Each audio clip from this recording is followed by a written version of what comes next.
Los ovnis, o objetos voladores no identificados, se han convertido en objeto de interés para la humanidad a lo largo de los siglos. Los pueblos antiguos, al observar luces misteriosas en el cielo, creían que los dioses los visitaban en la tierra. En el mundo moderno, los ovnis son percibidos ya sea como manifestaciones de formas de vida inteligentes de otros mundos, o como aparatos voladores secretos del gobierno. Existe un estrecho círculo de convencidos, a veces hasta el fanatismo, que intentan desentrañar el fenómeno de los ovnis. Se refieren a miles de casos de aparición de estos objetos a lo largo de toda la historia. Su principal oponente son los militares estadounidenses, quienes, según afirman los investigadores de ovnis, sistemáticamente retienen información sobre objetos voladores no identificados. El gobierno, como creen muchos, hace todo lo posible para proteger proyectos militares secretos y ocultar de la opinión pública tecnologías extraterrestres. En marzo de 1997, sobre Phoenix, estado de Arizona, miles de personas fueron testigos de luces incomprensibles en el cielo. Algunos de ellos estaban convencidos de que un gigantesco nave extraterrestre había sobrevolado sobre ellos. En ese momento, dos mujeres informaron sobre un choque con una nave espacial militar en la carretera a unos kilómetros de Houston. Después de este incidente, tuvieron serios problemas de salud. Las preguntas sobre si estos observadores tienen pruebas de contactos con ovnis y si realmente el gobierno de los Estados Unidos protege cuidadosamente la información sobre extraterrestres permanecen abiertas. Es posible que estos hechos permanezcan para siempre en los archivos bajo la categoría de no resuelto. A mediados de marzo de 1997, muchos residentes de Phoenix notaron en el cielo luces extrañas que podían ser observadas cada noche alrededor de las 9 horas durante una semana. Los investigadores de ovnis seguían con emoción estas luces, y los teléfonos móviles, sitios de Internet y pagers difundían la noticia de los eventos inusuales. El observador Tom King, llevando consigo una cámara de video avanzada de su propia invención, se dirigió a la reserva india en Rich Hill, desde donde se tenía la mejor vista de las luces. Él recuerda, estaba mirando a lo lejos, y después de 15 minutos apareció un pequeño destello justo allí. Inmediatamente supe que no era una nave espacial, pero no sabía exactamente qué era. Cuando apareció el primer destello, el grupo rápidamente bajó para conseguir el equipo de video. Regresamos con un telescopio, unos binoculares y, por si acaso, un arsenal completo de armas, añade él. Pronto las luces aparecieron de nuevo y se hicieron más numerosas. Al cabo de un minuto, una mujer gritó, «¡Miren, hay otro!». No sabía cuál de estas luces grabar. Estaban lejos el uno del otro, pero luego comenzaron a aparecer uno tras otro. Era un espectáculo excepcional, algo que se puede ver una vez en la vida. Tom describe los objetos como brillantes esferas naranjas, pero lo sorprendente era que no iluminaban el espacio circundante. Quiero decir que no eran sagrados. En absoluto. Subraya él. ¿Ves eso? Mira. Veo al tercero. Ahí está. Mira. Y ya hay 4. Sí, son tantos. Todo el cielo está lleno de ellos. Las llamadas con informes sobre este fenómeno inusual llegaron a la comisaría de Phoenix al número 911. Tuvimos muchas llamadas esa noche. En situaciones como estas, la gente no sabe a quién acudir. observa un representante de la policía. El primer número que les viene a la mente es el 911. La policía no pudo confirmar ninguna conexión con maniobras de la Fuerza Aérea o programas secretos. Los ciudadanos de Phoenix también llamaron a la base aérea Luke para averiguar si este extraño fenómeno estaba relacionado con las actividades de la aviación. Las fuerzas aéreas no hicieron comentarios, pero el Servicio Nacional de Seguridad de Arizona afirmó que no había planeado ninguna maniobra esa noche y que sus radares no detectaron nada inusual en el cielo. A pesar de esta desmentida, en el Departamento de Policía de Phoenix continuaron afirmando que los militares debían saber algo. Al este de Phoenix se encuentra Nuevo México y al oeste California. En estos estados se lanzan muchos cohetes y con buen tiempo se pueden ver a muchos kilómetros de distancia. Sin embargo, si alguien nota algo inexplicable en el cielo, lo más probable es que sean cohetes.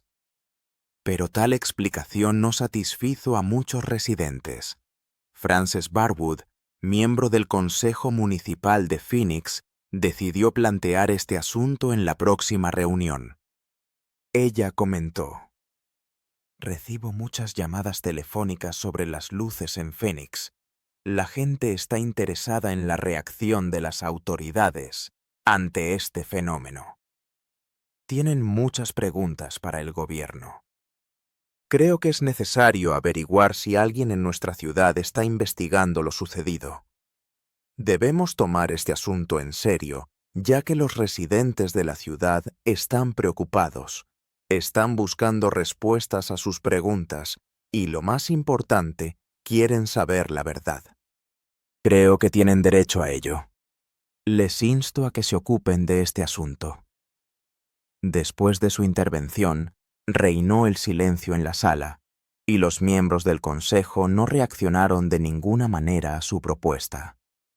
Más tarde, uno de los asistentes del alcalde se acercó a ella y le dijo que las autoridades no querían tratar este tema y que no debía haberlo planteado. Después de la reunión, Frances Barwood se enfrentó a burlas en la prensa por parte de algunos colegas del consejo. A ella y a muchos residentes de Phoenix les quedó claro que el gobierno no tenía intención de llevar a cabo una investigación seria. El 13 de marzo de 1997, extrañas luces aparecieron en el cielo sobre Phoenix. Miles de testigos informaron sobre sus observaciones, y muchos capturaron estas luces en película, lo que se convirtió en la principal evidencia de la aparición de un ovni. Mientras el público exigía aclaraciones, los militares se negaban a comentar sobre la situación, y el gobierno de la ciudad ignoraba los llamados para llevar a cabo una investigación. Los observadores del espacio decidieron tomar el asunto en sus propias manos. Ted Lohman, uno de los investigadores de ovnis más conocidos y metalúrgico de profesión, casi pierde la vista a finales de los años 80 debido a un accidente industrial. Durante su recuperación, encontró tiempo para dedicarse a lo que le había interesado toda su vida: la ufología. Más tarde, creó un programa de televisión dedicado a este tema. Llegué a la televisión en 1991.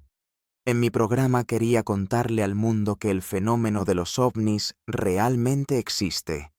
Comparte. Ted Lohman estaba consternado por la negativa del gobierno a buscar una explicación para las luces sobre Phoenix. Los funcionarios de la Fuerza Aérea Nacional proporcionaron información contradictoria y, según los investigadores de ovnis, falsa. La información fue muy desordenada desde el principio. Intentamos comunicarnos a través de los canales habituales con la llamada base aérea Luke.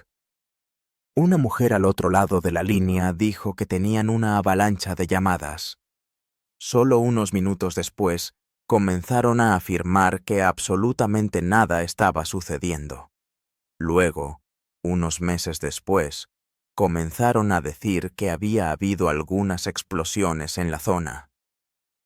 La Agencia de Seguridad Nacional Arizona inicialmente declaró que el 13 de marzo no había aviones en el cielo. Sin embargo, en mayo, después de críticas publicadas en el periódico USA Today, cambiaron su posición, afirmando que eran cohetes de señalización lanzados por representantes de la Agencia de Seguridad Nacional del Estado de Maryland con fines de entrenamiento. Jim Delitoso, presidente de una empresa que se dedica a gráficos por computadora para productos de entretenimiento y la industria aeroespacial, también está interesado en los ovnis.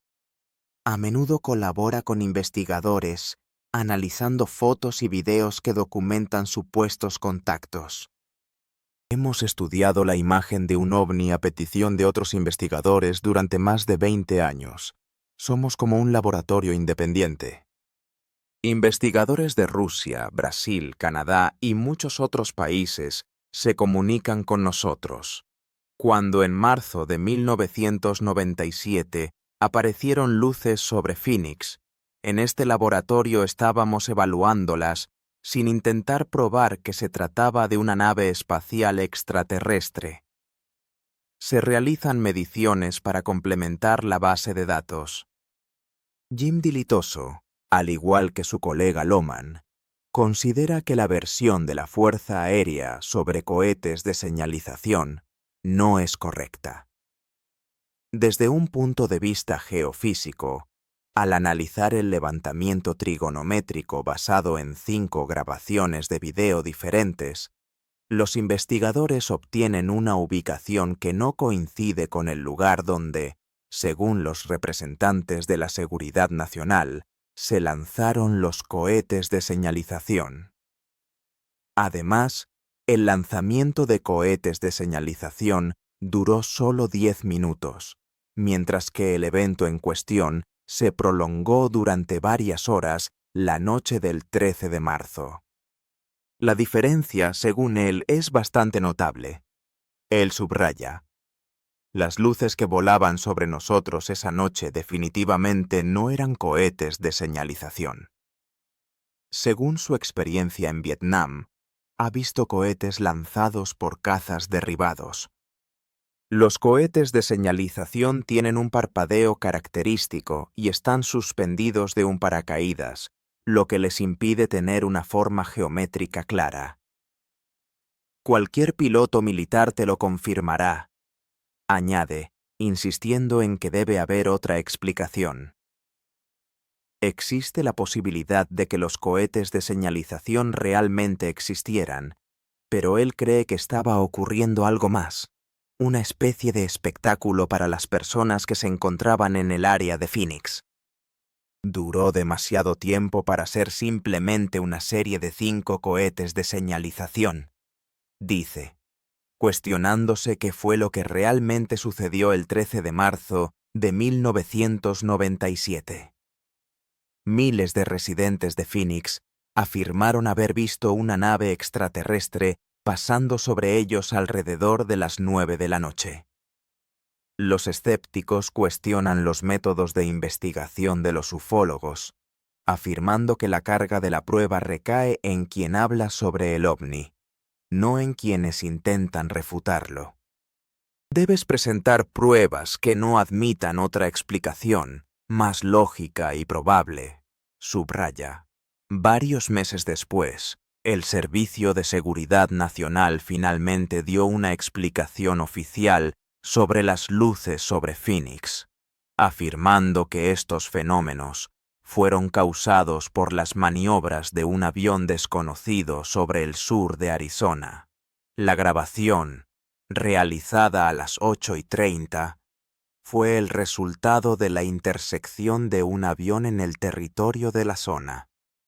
Más tarde, Alrededor de 10 horas, fueron cohetes de señalización lanzados por el Servicio de Seguridad Nacional de Maryland, que se encontraban en el rango de 810 al sureste de Phoenix. Algunos investigadores de ovnis afirman que los cohetes de señalización pudieron haber causado el efecto observado alrededor de las 9 de la noche, pero también señalan que un avión convencional no podría haber parecido un objeto volador en forma de cuña, que fue lo que vieron los testigos esa noche. El modelo de desarrollo de los acontecimientos recuerda a uno militar. Si se analiza la trayectoria del vuelo, esto es muy significativo, y si se continúa hacia el noroeste de Henderson, se puede llegar a la zona de la base aérea militar de Nellis y a la zona 51.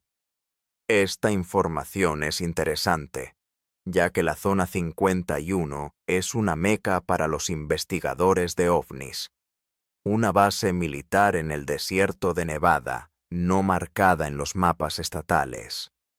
Los investigadores de ovnis creen que el gobierno oculta muchos secretos relacionados con los ovnis en esta base sin nombre. Los primeros informes sobre fenómenos inusuales llegaron del noroeste y marcaron con precisión la ruta. Una gran cantidad de especulaciones fue provocada por algo que se movía desde la base aérea de Nellis o la zona 51, posiblemente algún avión espía supersecreto que volaba en esa dirección. Estos entusiastas que observan el cielo están seguros de que no conocen la razón exacta de la aparición de las luces el 13 de marzo. La teoría sobre los aviones espías existe junto con las afirmaciones sobre naves extraterrestres, y todas estas teorías subrayan una cierta desconfianza hacia el gobierno. La verdad es lo principal que queremos averiguar, dice él, añadiendo que quizás, cuando la obtengan, no les gustará, pero es necesario saberlo. Muchos residentes de Phoenix, incluidos miembros del Consejo Municipal, han expresado su deseo de investigar lo sucedido. Tom King, un observador de ovnis, comparte su descontento. Yo pago impuestos al Tesoro y de alguna manera financio el combustible de aviación y esos aviones a reacción que realizan ejercicios.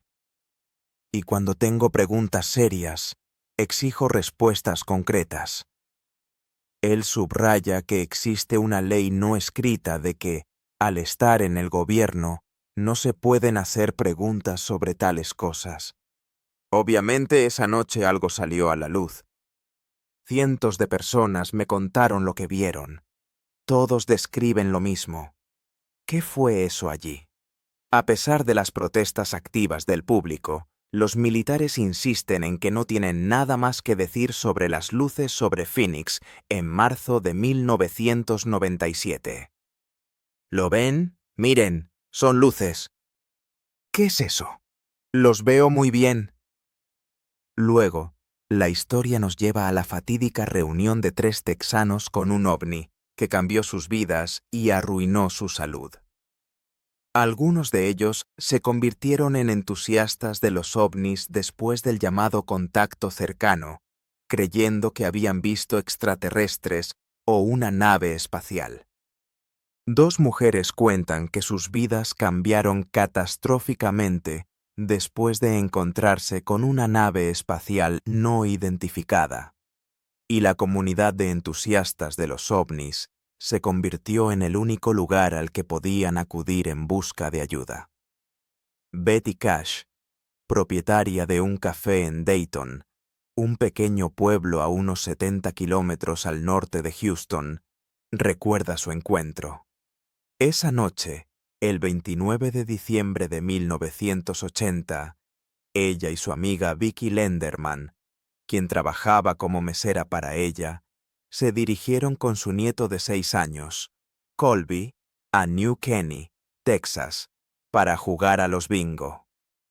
Al enterarse de que el juego había sido cancelado, regresaron a casa. Eran las 9 de la noche. Regresamos a Dayton desde New Caney. De repente Colby dijo: «Abuela, ¿qué es esa luz brillante?». La luz se acercaba a la carretera. Vicky gritó para que Betty se detuviera. Ella dijo: «Betty, se está moviendo directamente hacia nosotros. ¡Detente!». Me detuve y salí del coche.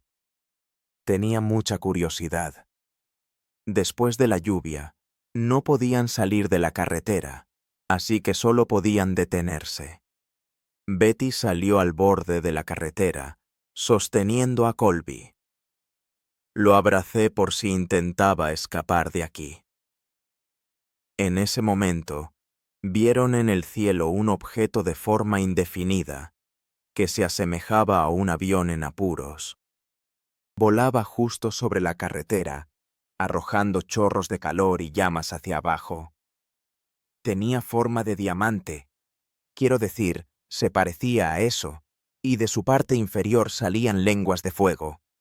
Betty estaba terriblemente curiosa y estaba decidida a averiguar qué era eso. La luz era tan brillante que me deslumbró. Levanté la mano y me quedé así, tratando de averiguar todo lo que podía.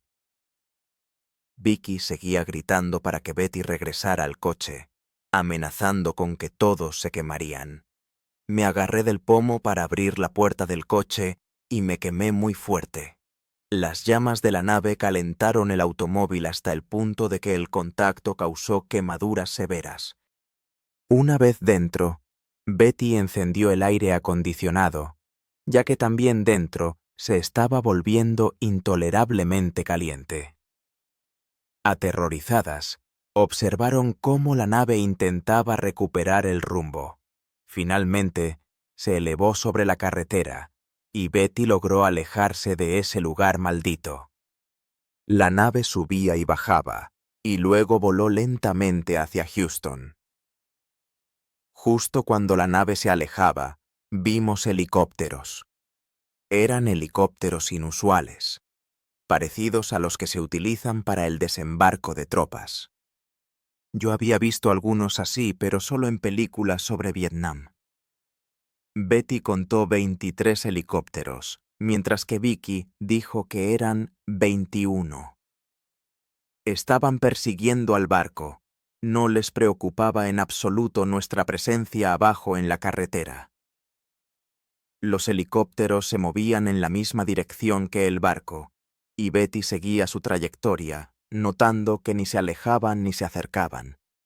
De Tikesh, a toda velocidad, alejaba el coche, mientras Vicky Landrum intentaba calmar a su nieto. A pesar de que se habían desviado a otra carretera, la extraña caravana seguía persiguiéndolos. Después de haber recorrido alrededor de 16 kilómetros, se encontraron con una fila completa de helicópteros que volaban con sus luces de búsqueda encendidas. Eran grandes helicópteros. Betty Cash, a pesar de las quemaduras en sus manos, cuello, cabeza y pecho, logró llevar el automóvil hasta Daytona. Vicky tenía la cara gravemente quemada y sentía un intenso dolor en la espalda.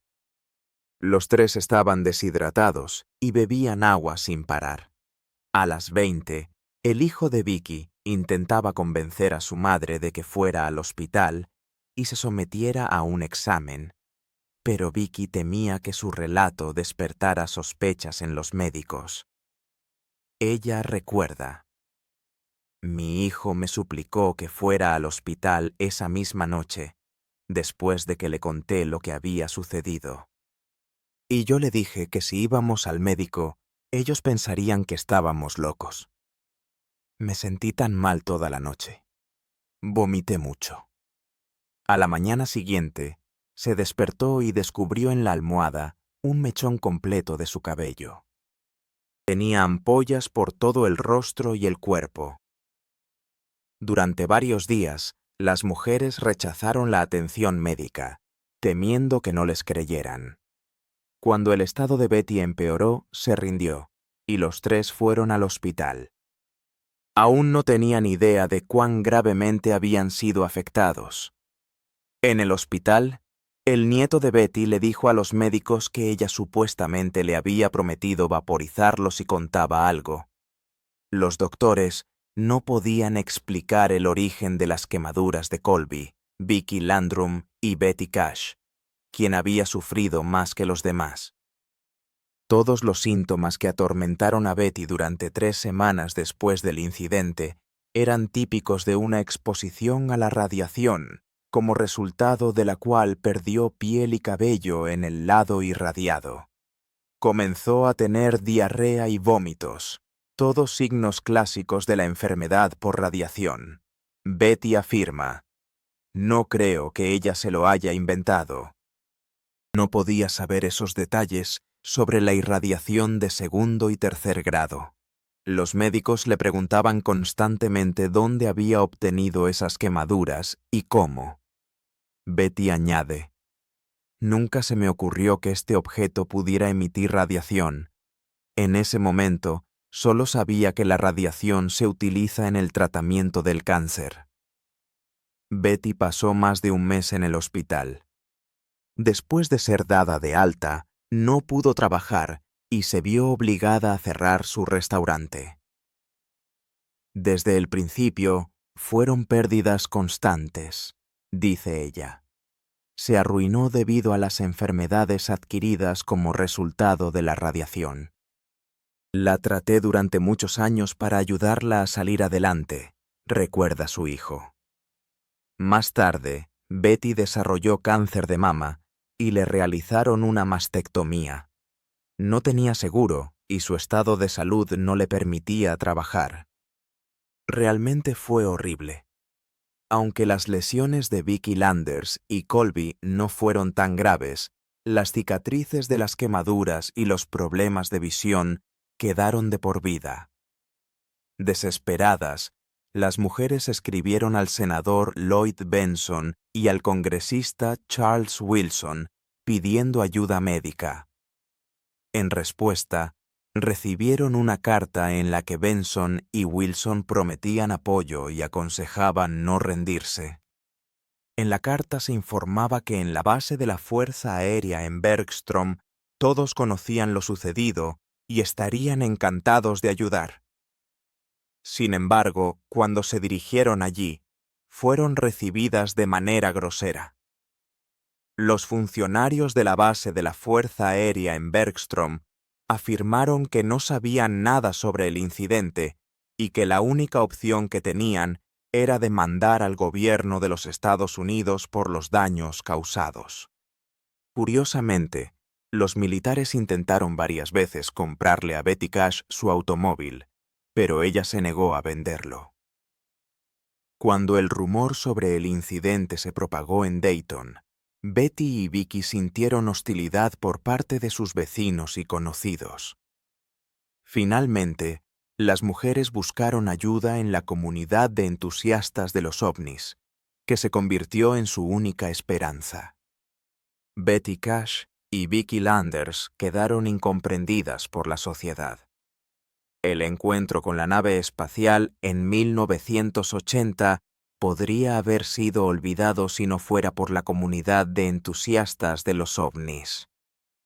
John Schwessler, ingeniero de aeronaves y subdirector de la Organización Mundial de Partidarios de los OVNIs, se dedicó al estudio e investigación de las visitas de extraterrestres. Semanas después del incidente, las mujeres se dirigieron a Schwessler. Al principio, él fue escéptico, hasta que conoció a Betty Cash. Ella se quitó la peluca y él notó grandes calvas en su cabeza. En ese momento comprendió que probablemente le había sucedido algo serio. Schussler Predlosil: "Si ustedes son abiertos y honestos conmigo y me proporcionan la información que busco, estoy a su disposición hasta el final de mis días". Expresó la necesidad de hablar con otras personas relacionadas con este caso y se puso en contacto con Vika Lendram, y su nieto Colby. Les preguntó por qué no fueron al hospital después del incidente. Ellos, como verdaderos texanos, preferirían aguantar. La señora Landrum comentó: «Siempre aguantamos, nunca voy al doctor. Si me enfermo, aguanto». Esto reflejaba la filosofía de los texanos: evitar medicamentos y atención médica. Después de que Schuessler escuchó su relato, comenzó a buscar una explicación para el suceso. Él y su equipo regresaron al lugar del incidente, al que las mujeres no habían vuelto desde entonces. Cada uno de ellos señalaba el mismo lugar, aunque desde aquella noche no habían estado allí ni una sola vez. Schuessler repasó el escenario del incidente de principio a fin, y pronto quedó claro lo que había sucedido aquella noche. Vieron un tramo de carretera quemado y árboles, y las emociones de las personas que se encontraban nuevamente en el lugar del incidente eran abrumadoras. Estaban destrozados y lloraban al recordar lo sucedido. Schuessler comenzó a entrevistar a los residentes de la zona en busca de testigos. Durante la investigación, se descubrió que un oficial de policía de Dayton y su esposa habían visto helicópteros militares en la zona la noche del 29 de diciembre de 1980. También había otros testigos que aseguraban haber visto 2 helicópteros que en 1980 eran utilizados exclusivamente por el gobierno. Sin embargo, cuando Schuessler y su equipo intentaron interrogar a los militares sobre los eventos de aquella noche, se encontraron con una pared de silencio. Los militares no estaban dispuestos ni siquiera a escucharlos. Esto era solo el comienzo de una larga investigación de la que Schuessler ni siquiera sospechaba. En 1982 logró encontrar una pista importante: un informe militar oficial sobre la investigación que había sido iniciada a raíz de la declaración de 2 mujeres. Comprendiendo la importancia de esta evidencia, Vicky y Betty contrataron a un abogado de renombre. Schuessler señaló: «Esta historia me pareció veraz. A menudo he tratado con personas que inventan historias sobre sus encuentros con ovnis. No creo que este caso haya sido inventado. Y los hechos respaldan mis suposiciones». Casi 6 años después del incidente, Betty Cash y Vicky Landrum esperaban hacer justicia.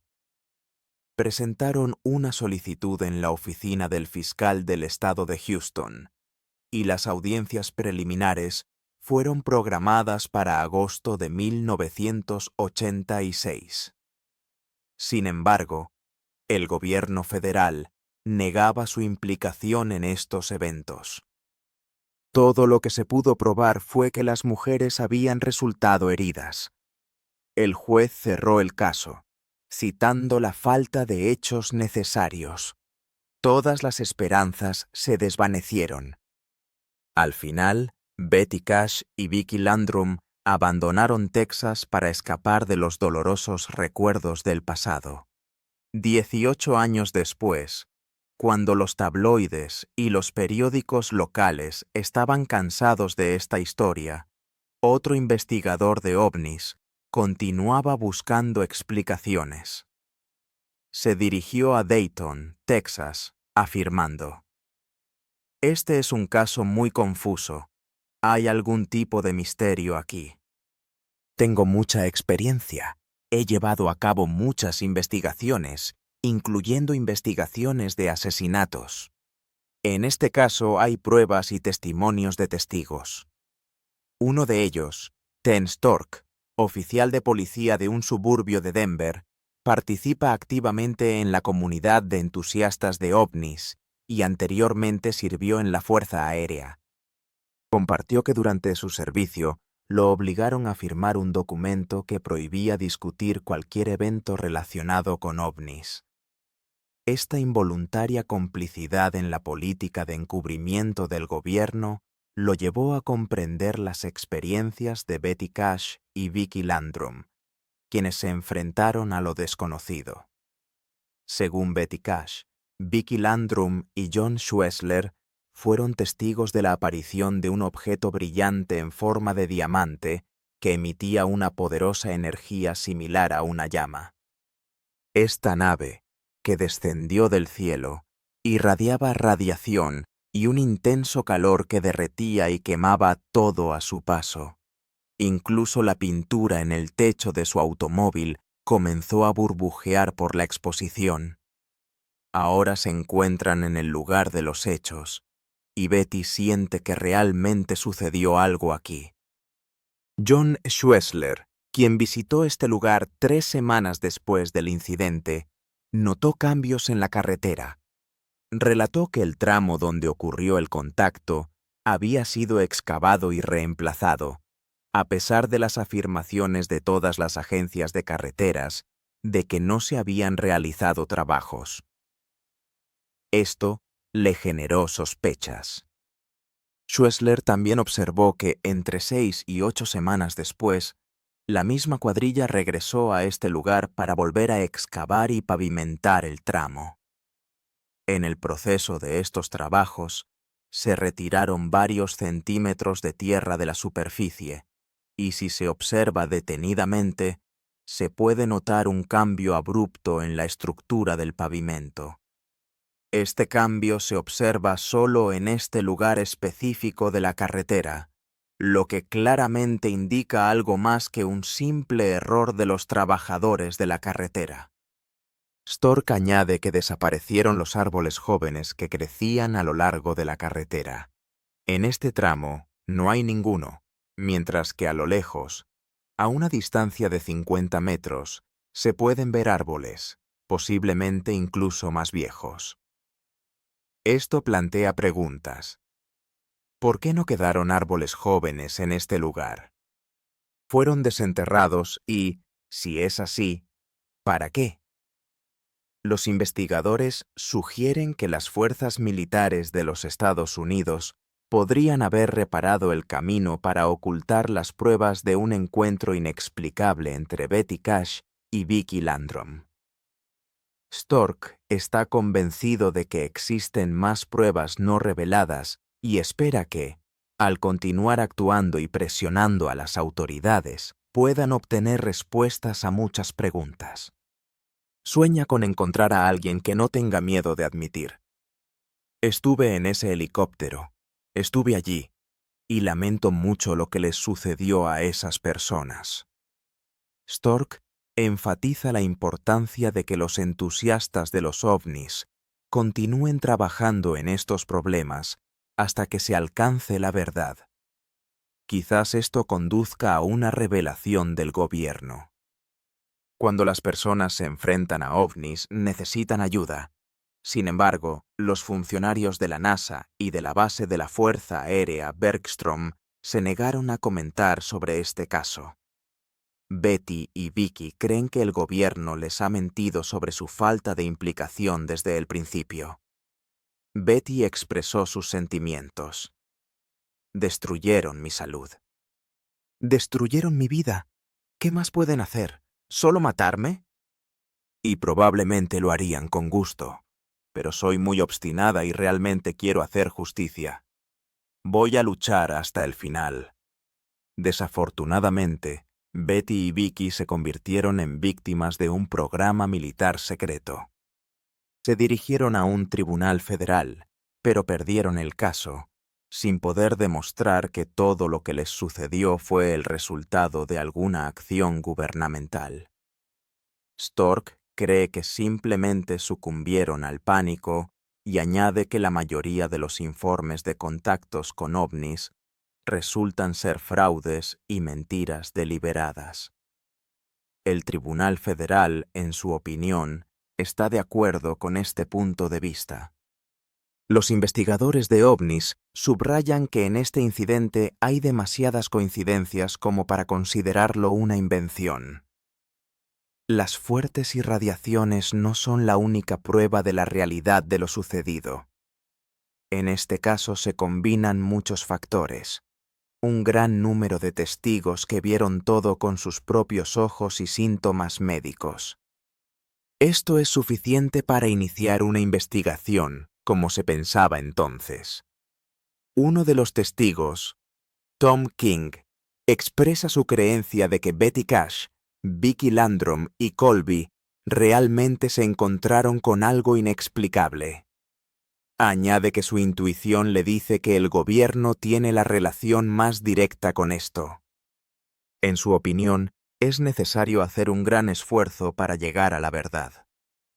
Sin embargo, los críticos afirman que faltan los hechos más simples para corroborar la mayoría de los llamados contactos con ovnis. Si no se han recolectado suficientes pruebas para un análisis objetivo, no importa cuán grandioso parezca su experiencia. La gente exigirá pruebas en las que se pueda confiar. Los escépticos rechazan las teorías de conspiración que rodean los casos de ovnis y afirman que al gobierno no le interesa en absoluto ocultar la verdad. Después de que algo ya ha ocurrido, se puede presentar ese evento de cualquier manera y hacer que parezca muy extraño. Todo esto es muy subjetivo, y el gobierno tiene todas las razones para mentir, como afirma King, citando numerosos casos en los que lo han atrapado con las manos en la masa. Menciona un incidente en Alabama, cuando se realizaron pruebas en hombres afroamericanos y gays que fueron llevados al desierto en las décadas de 1940 y 1950, cargando desechos nucleares. Según él, el gobierno se desentiende de todo y no confía en él, teniendo razones muy serias para ello. Además, un oficial militar, Robert Dean, exige al gobierno que haga públicas los secretos sobre los ovnis, creyendo que la sociedad tiene derecho a conocer la verdad.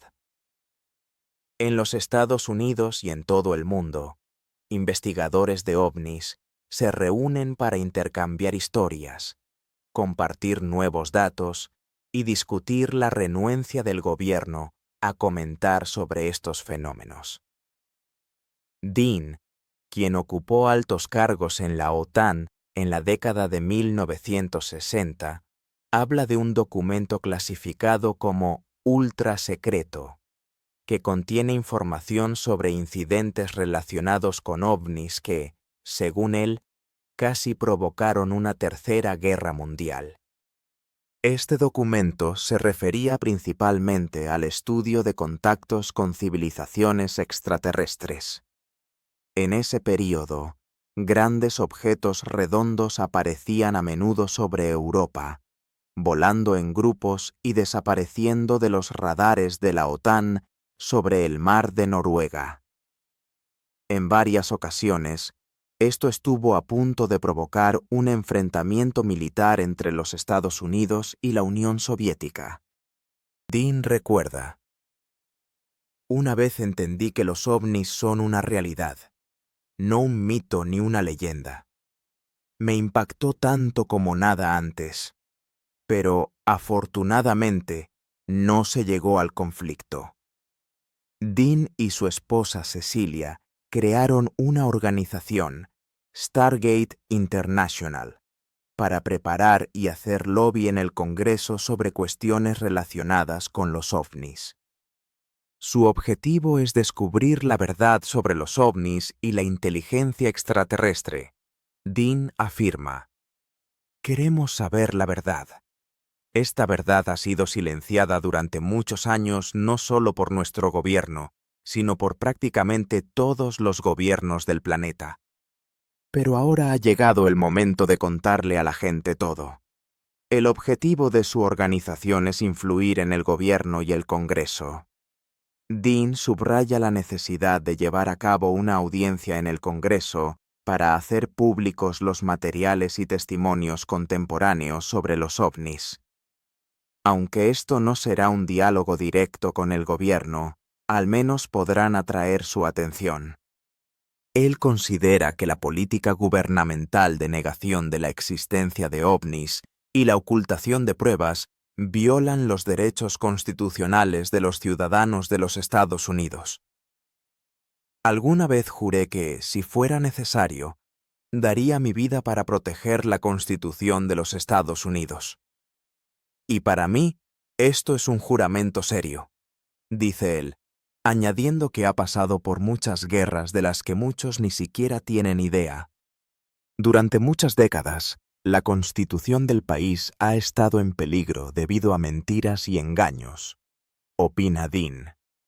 Él está convencido de que el gobierno posee cientos de hechos que pueden arrojar luz sobre los contactos con ovnis.